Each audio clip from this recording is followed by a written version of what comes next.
to Deep Sleep Stories. If these stories have helped you through restless nights, please leave a review. Reviews are what help this podcast grow, reach more listeners, and stay alive. Without them, even something meaningful can slowly disappear. So if this show has brought you comfort, that small act truly helps keep it going. Now, settle in, and let's begin. Welcome and settle in with Deep Sleep Stories as you make yourself as comfortable as you can. Tonight we will drift along a moonlit shoreline where seashells cradle slow dreams and the sea keeps gentle watch. Let your shoulders loosen as if someone has untied a small knot you didn't realize you were holding. Allow your jaw to soften. Let your hands rest, heavy and warm, wherever they've chosen to be. If it feels good, take a slow breath in and let it out with no effort at all.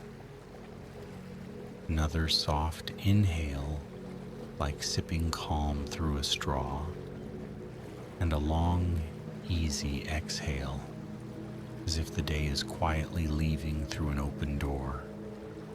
You don't have to do anything else. Nothing to solve, nothing to plan. The world can wait outside the room for a while, and you can stay here, safe in the gentle dark. Imagine, just for a moment, that you are lying close to the ocean, though not so close that the air feels sharp. The night is mild and the breeze is kind. Somewhere, waves fold themselves over and over, unhurried, like a calm breath repeated until the body remembers how to rest. The scent of salt is faint and clean. The sand beneath you is cool but not cold, as if it has been saving the day's warmth deep inside. A distant gull calls once and then falls silent, as if even the birds have decided to sleep. As you listen, let your breathing find the rhythm of the tide. In and out. In and out. And as your body begins to float a little closer to sleep, the story will carry itself forward without you needing to hold on to it. It will move like water moves, naturally, gently, while you simply drift.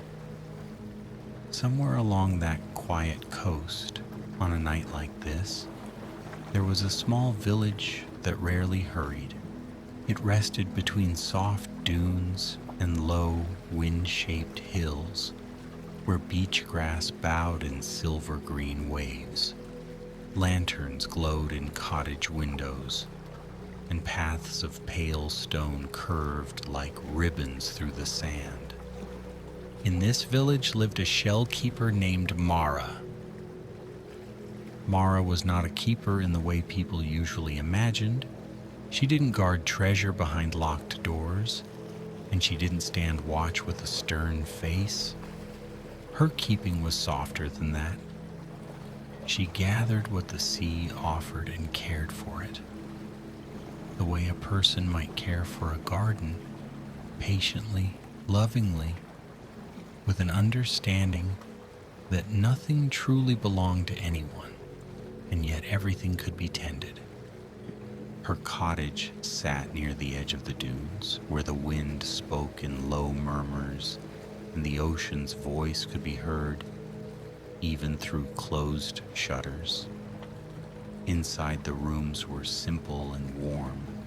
Nets hung like gentle curtains. Driftwood shelves held jars of sea glass that caught moonlight and turned it into a slow, watery glow. And everywhere, in bowls and baskets and shallow trays lined with linen, lay seashells in endless shapes. Some were smooth as polished stone, colored like cream and sand. Some were ridged and rosy, as if they held a blush from sunset. Others spiraled tightly, the way a secret might curl in on itself. Mara knew the shells by touch as much as sight. She could tell, with eyes half closed, the difference between a shell that had been rolled for years in the tide and one that had recently let go of its place on a reef. People in the village brought her shells sometimes. Children would run up the path with cupped hands, grinning, offering a new find. Fisher folk would leave a shell at her door, quiet as a thank you.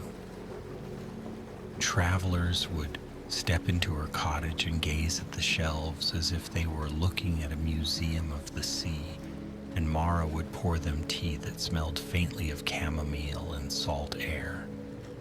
But Mara's favorite shells were the ones she found herself at the slowest hour of the night. When the village slept and the lanterns were dimmed, she would take a small woven basket and walk down to the shore. She went barefoot, not to be dramatic, but because it helped her move gently. Sand held the day's stories, footprints, scattered pebbles, the tiny trails of crabs, and she liked to step carefully, as if she were walking through someone else's dream. On the night the slow dreams began to gather, the moon hung full and soft, like a pearl set in velvet. The tide was neither high nor low, but lingering in between, as if deciding whether to come closer or drift away. The air felt hushed, and even the waves seemed to breathe more quietly than usual. Mara reached the waterline where foam traced delicate lace along the sand and began her search. She didn't hurry. She never hurried. She let her eyes wander, letting her mind be wide and open. A shell would show itself when it was ready. Sometimes it was half buried, a pale curve peeking out like a smile. Sometimes it was fully revealed, shining under moonlight as though placed there with intention. Mara would crouch, lift it gently, rinse it in a small pool left by the retreating wave, and listen, not with her ears exactly, with something deeper. There were shells that carried the sound of the sea, of course. Every child knew that trick, pressing a spiral shell to their ear and hearing a soft roar. But Mara had learned long ago that some shells held more than ocean sound. Some held memories, the way a warm stone holds heat. Some held moods, joy like bright sunlight on water, or longing like the distant line where sky meets sea. And very rarely some shells held dreams. These were not the vivid, rushing dreams that left a person breathless when they woke. They were not sharp or strange or tangled in worry. The dreams Mara found were slow dreams, dreams that moved like clouds, drifting across a moon, dreams that felt like floating. She had only found a handful in her life, and each one had been a quiet gift. She found one now. It lay just beyond the edge of the foam, as if the wave had placed it there and then backed away. It was a spiral shell larger than her palm, with faint bands of color, soft gray, pale gold, and a blush of lavender. that looked almost like dawn caught in a curve. Its surface was smooth, but not glossy. It had the gentle matte sheen of something that had been touched by time. Mara lifted it with both hands, as if it were delicate, and held it close. At first, there was only the familiar hush, the distant roar like wind through a tunnel. But then, beneath that, she felt something else. A slow, steady pulsing, like the rhythm of a calm heart. A dream was inside. Not a dream someone had already dreamed and forgotten, but a dream waiting, resting, held in the shell's curved chambers, the way the sea holds a sleeping tide. Mara's breath softened. She stood very still, letting the night wrap around her. The waves slid in and out, as if they were breathing with her. She carried the shell back to her cottage, her bare feet leaving shallow prints that filled gently with silver sand. Inside, she lit a single candle, not because she needed to see, but because it felt like a respectful greeting. The flame was small and steady, and it made the shadows in the room look kinder. She placed the shell in a shallow bowl lined with sea-worn linen. Around it, she arranged a few smaller shells, plain ones, simple ones, as if creating a quiet circle of companions. Then she sat in her favorite chair, the one near the window where she could see the moon's reflection on the glass. Mara did not try to force the dream out. She knew better. Dreams were shy creatures. They came when they were invited and left when they were chased. So she simply sat, hands resting in her lap, and let her mind become still. Outside, the ocean kept its slow song. Inside, the cottage felt like a sheltered cove, warm and dim, and gradually the dream began to unfurl. It wasn't an image at first, it was a feeling, like sinking into a bath that is exactly the right temperature, like being held by a blanket that weighs just enough to make the body feel safe, like the moment between waking and sleeping when everything is possible and nothing is urgent. Mara's eyes grew heavy. She didn't fight it.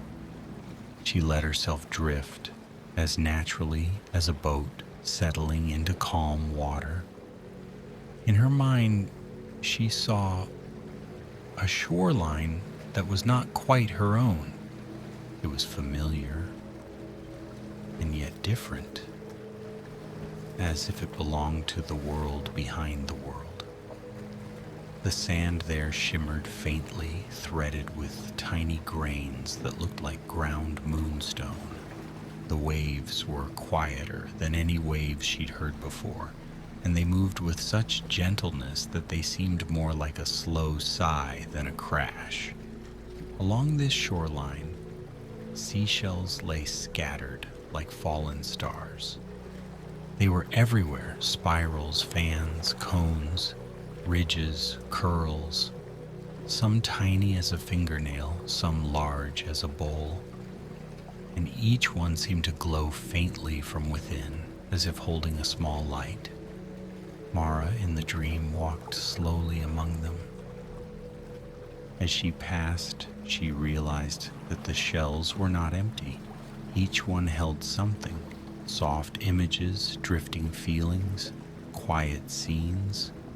Not dramatic stories, but gentle fragments, a hammock swaying between two trees. The smell of rain on warm stone, a cat curled into a perfect circle, a candle's flame reflected in a cup of tea. slow dreams. Dreams that soothed rather than startled.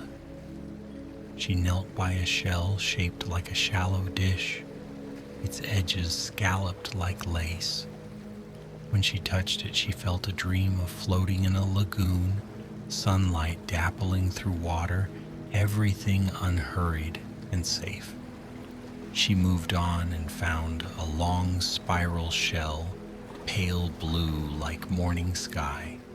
Inside it, she sensed a dream of walking through tall grass, while wind sang softly, each step a gentle hush.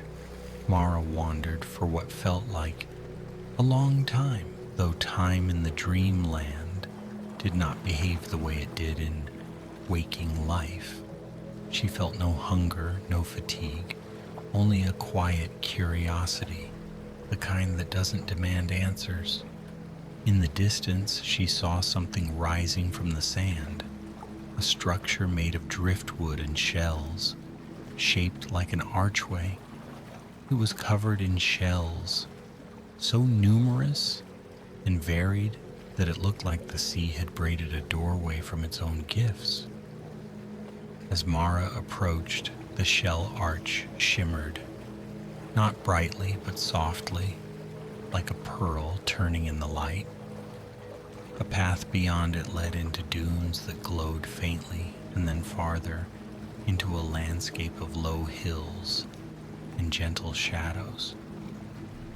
Mara stepped through. On the other side, the air felt different, thicker somehow, like the air just before sleep takes hold. The sound of waves was still present, but it came from everywhere, as if the whole place breathed with the sea. She followed the path, which was lined with tiny shells, pressed into the sand, making a subtle pattern, spirals within spirals, circles within circles, the kind of shapes the ocean loves. Eventually, the path led to a hollow between two dunes, where a small building rested, half sheltered from the wind. It looked like a cottage, but not exactly. Its walls were made of pale stone, veined with quartz, so they caught moonlight and held it. Its roof was thatched with sea grass that moved softly like hair in a breeze. And along the eaves hung strings of shells that chimed when the air shifted, not sharply, but with a sound like water, droplets falling into a calm pool. Mara walked up to the door, which was made of smooth driftwood polished by tides. Before she could knock, it opened. A figure stood there. Not frightening, not startling, but calm. It looked like a person, though its edges were softened, as if made of mist and moonlight. Its eyes were dark and kind, like deep water that holds no storm. The figure smiled gently and stepped aside, inviting Mara in. Inside, the building felt like a library. Shelves curved along the walls, not straight and rigid, but flowing, as if grown rather than built. And on those shelves sat seashells, thousands of them, each in its own small nest of sand and cloth, each glowing faintly with an inner light. The air smelled like salt and lavender and something else, something that reminded Mara of childhood evenings, when sleep came easily and the world felt safe. The figure moved quietly through the room, fingertips brushing the shells as if greeting old friends. Mara understood, without needing words, that this was a place where slow dreams were kept.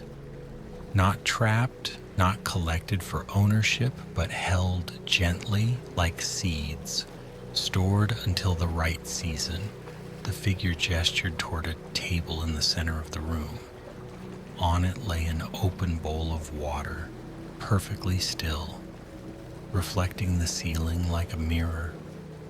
Beside it was a single shell, plain, white, and empty. Mara approached, and the figure placed a hand over its own heart, then extended its palm toward her, as if asking for something.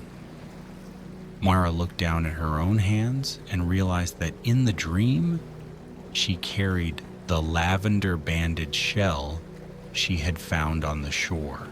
She lifted it and offered it to the figure. The figure accepted it with a tenderness that made Mara's chest feel warm. Then, with slow care, it held the shell over the bowl of water. A soft glow spilled from the shell, like moonlight poured into a cup. The water in the bowl rippled once gently and then began to shimmer with images, soft, drifting scenes that rose and fell as if floating just beneath the surface. Mara watched. She saw a beach at dawn, empty and wide, where the first light touched the waves like a blessing. She saw a lantern swaying in a window on a rainy night, casting warm circles on the floor. She saw hands smoothing a blanket, tucking in the edges, making a nest for sleep.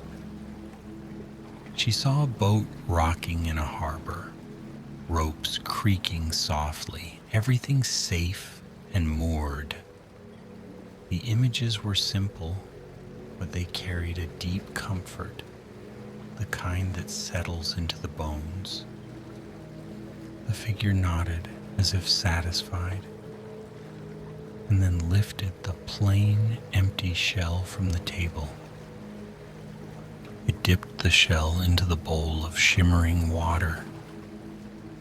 When it lifted the shell out again, it was no longer empty. A faint light glowed inside it, like a tiny star sleeping in a spiral. The figure placed the newly filled shell back on the shelf, nestling it among the others. Mara understood then. The ocean did not only wash things away, it also gathered and kept and returned. Dreams drifted from sleepers, carried on the tide of breath and night, and some of those dreams, especially the slow, soothing ones, found their way to this quiet library. They were stored here until they were needed again. Not by the same person, necessarily, but by anyone who wandered too close to wakefulness. Anyone whose mind needed a gentle path back into rest. Mara felt a sense of awe, but it was a quiet awe. Not the kind that makes the heart race, but the kind that makes the heart slow down, as if it has finally found the right rhythm. The figure guided Mara along the shelves.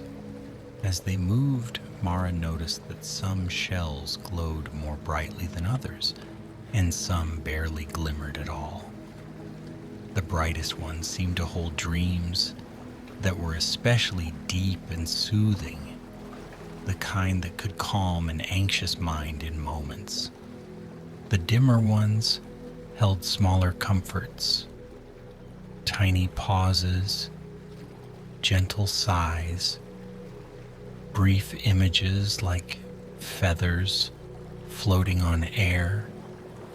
They stopped at a shelf where a cluster of shells were arranged in a spiral pattern. The figure pointed to them, then to Mara. Mara hesitated, then reached out to touch one. It was a small shell, pale pink, shaped like a smooth heart. When her fingers brushed it, she felt a dream of being rocked in a cradle of warm waves, not wet and cold, but like being rocked in softness itself. The dream was so slow, so gentle, that it made her want to close her eyes right there among the shelves. She touched another shell, a ridged one the color of sand at sunset. Inside was a dream of walking through a quiet market where lanterns glowed overhead and the air smelled like cinnamon and honey, and everyone moved as if they had all the time in the world. She touched another, a spiral with tiny speckles like stars. Inside was a dream of lying on a hillside under a wide sky, watching constellations drift, each star pulsing softly like a heartbeat. Mara's movements became slower as she explored. She felt as if the dreams were teaching her how to rest, how to loosen the last tight threads in her body, how to let her thoughts unspool into nothingness.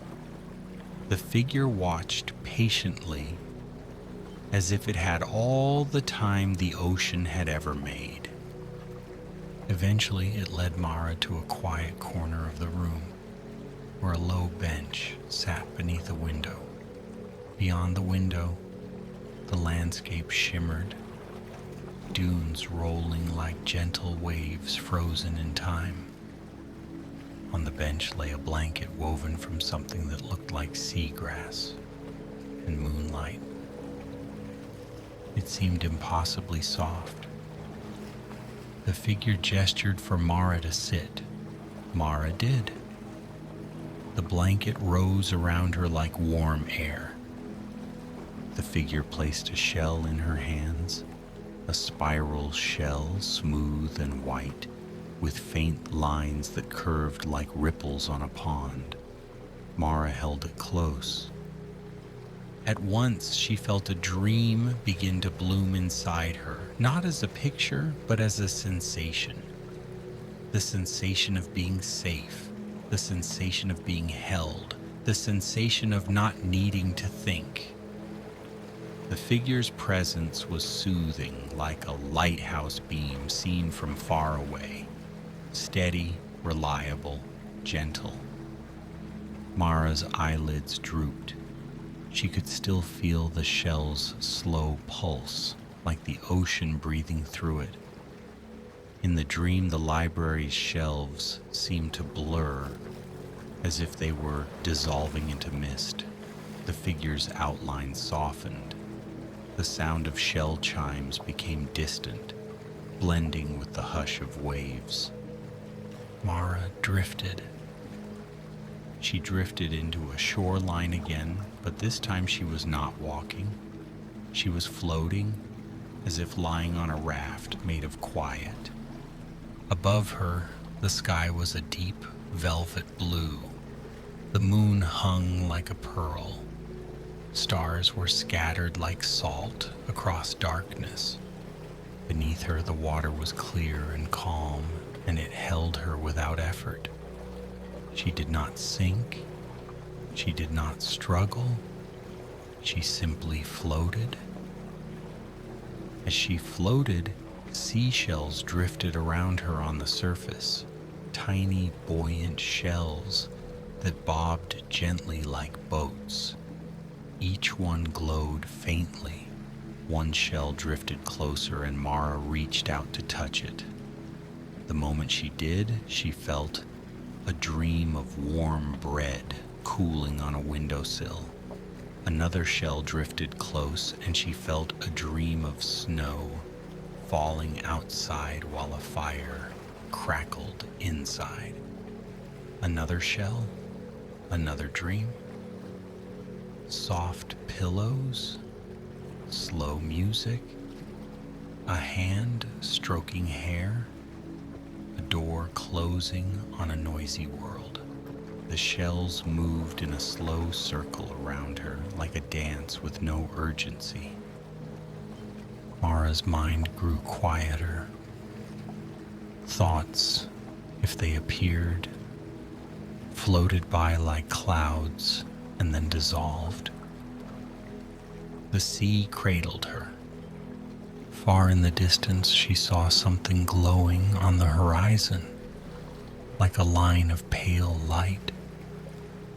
She drifted toward it, not because she chose to, but because the tide of the dream carried her. As she neared, the light became a shoreline with countless shells, all of them glowing more brightly than before. The sand shimmered, and the air was full of that soft scent, salt and lavender, and something like memory. Mara floated closer until the water grew shallow and her feet brushed sand. She stood slowly and stepped onto the glowing shore. The shells here were arranged in gentle patterns, spirals that led inward, circles that widened outward, paths that curved like the Milky Way. Mara followed a spiral path. At the center of the spiral sat a single shell, larger than the others, shaped like a perfect curl. Its surface was pearlescent, reflecting the moon in slow waves of light. Mara knelt and touched it. Instantly, she felt the deepest slow dream yet. It was the dream of the ocean itself. Not an ocean storming or roaring, but an ocean at rest. A vast, endless body of water, breathing slowly, the way a sleeping creature breathes. She felt the weight of it, the calm of it, the ancient patience. She felt tides moving like gentle lungs. She felt currents like slow thoughts. She felt the way the ocean held everything, lost bracelets, forgotten coins, drifting kelp, silent fish, and yet was never burdened. The dream was so immense and soothing that Mara's awareness softened at the edges. It was like being wrapped in a blanket woven from time. And in that softness, she understood something that did not need words. Sleep is not something to chase. It is something to allow. It comes like the tide. It comes when it comes, and it carries you when you stop trying to stand against it. In her cottage, Mara's body lay still in her chair, the lavender-banded shell resting in its linen nest. The candle had burned low, and its flame was tiny, steady, almost dreamlike. Outside, the waves moved in and out, washing the shore with their gentle hands. In the dream, Mara remained on the glowing shore, surrounded by shells that hummed softly, like a choir, singing without words. The figure from the library appeared again, not as a separate presence now, but as a part of the landscape, like a calm shadow beneath moonlight. It approached, and with a graceful motion, it lifted one shell from the sand and held it to Mara's forehead, as if placing a cool blessing there. A warmth spread through Mara's mind, soothing every corner. The figure then set the shell back down, and the spiral path around them seemed to slow even more, as if time itself were getting sleepy. The shell's glow softened. The moon's light grew thicker, like cream stirred into tea. Mara's breathing in the waking world matched the tide outside. slow in, slow out. The dream began to drift toward its own quiet conclusion, not abruptly, but like a song fading as the singer walks farther away. Mara found herself back in the Shell library, seated on the bench under the window. The blanket of sea grass and moonlight still wrapped her. The shell in her hands pulsed faintly, like a heartbeat slowing. The figure stood nearby, watching with gentle approval. Mara did not feel the need to speak. She did not feel the need to move. She simply rested in the feeling of being held by the dream, by the sea, by the quiet kindness of the night. The figure lifted a hand, and the shell chimes along the eaves outside the window sounded once, softly like a lullaby note. Then, as if closing a book with care, the figure made a small, sweeping gesture. The shelves, the shells, the window, the shimmering dunes beyond, all of it began to blur into a soft haze, not disappearing with fear or loss, but dissolving the way a candle's smoke dissolves into air. Mara felt herself sinking gently, as if the bench were a cloud and she were settling into it. Her eyelids in the waking world grew heavier. The shell in the linen bowl on her table glowed faintly, then dimmed, as if the dream inside had been shared and now was resting again. Outside, the tide turned, and waves slid farther up the shore, smoothing away footprints, erasing any sharp edges left by the day. The night grew quieter still. In the village, lanterns dimmed, curtains lay still. Even the wind seemed to hold its breath. And Mara's dreaming mind, now slow and soft, drifted into deeper waters, past images, past thoughts, past the need to understand. Only the feeling remained, warm, safe, unhurried. As the dream carried her, it carried everything gently, like a shell holding a whisper, like the sea holding the moon's reflection, like sleep holding you. The story's pace becomes softer now, like waves far away. Breath moves in, breath moves out. The shoreline fades into comfort. The shell library fades into hush. The glow of moonlight becomes a quiet darkness that feels friendly. There is nothing to do, nowhere to go, only drifting, only resting. The ocean keeps breathing for you, in and out, in and out. And somewhere among the dunes of the dreaming world, seashells continue to cradle slow dreams, ready to soothe any wandering mind, ready to offer calm whenever night returns. May you feel that calm now. May your thoughts soften at the edges. May your body sink into its own safe weight. Good night, dear traveler. Sleep well.